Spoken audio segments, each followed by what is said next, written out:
Justice Jamal Mandokhail ने justice Mansoor Shah के खत का जवाब दे दिया।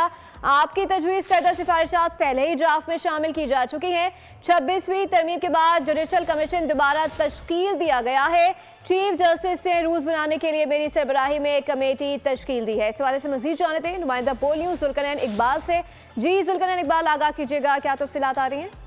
लेकिन जस्टिस जमाल मंदुखेल की जानिब से जवाबी खत लिखा कि जिसमें उन्होंने मौक़िफ़ इख्तियार किया है कि जुडिशल कमीशन ने की मंजूरी के साथ एक कमेटी तश्कील दी गई थी जो रूल्स के ऊपर काम कर रही थी, और इस हवाले से जो तजावीज़ आपने अपने बज़रिए खत दी हैं उसमें से कई तजावीज़ हैं जो ड्राफ्ट का ऑलरेडी हिस्सा बन चुकी हैं और वो ड्राफ्ट आपसे खत मौसूल होने से पहले ही शेयर भी किया जा चुका है।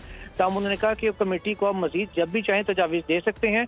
खत में ये भी लिखा गया कि 26वीं आईनी तरमीम के ऊपर भी आपने अपनी राय दी है, लेकिन मैं उस हवाले से अभी कोई जवाब नहीं दूंगा क्योंकि 26वीं तरमीम के खिलाफ दरखास्तें ज़ेर इल्तवा हैं सुप्रीम कोर्ट ऑफ पाकिस्तान में, इसलिए उसके ऊपर अभी राय देना मुनासिब नहीं होगा। साम जस्टिस जमाल मंदुखेल ने ये भी लिखा है कि जो अदलिया का इदारा है ये अवाम पाकिस्तान से इसका बराह रास्त ताल्लुक है, और तवक्को रखता हूँ कि जो रूल्स के ड्राफ्ट हम बना के जुडिशल कमीशन में शेयर करेंगे तमाम मेंबरान उसको दिलजमी के साथ पढ़कर उसकी अपनी राय देंगे ताकि बेहतर से बेहतर रूल्स बनाए जा सके और तैनातियों का जो अमल है उसको मजीद शफाफ बनाया जा सके। साथ ही साथ उन्होंने कहा कि मैं कमेटी इंतजार में रहेगी कि आपकी जानिब से मजीद जो ठोस तजावीज़ हैं वो कब कमेटी को मौसूल होती हैं।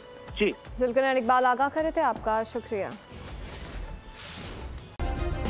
सब्सक्राइब करें और बेल दबाएं ताकि कोई खबर रह न जाए।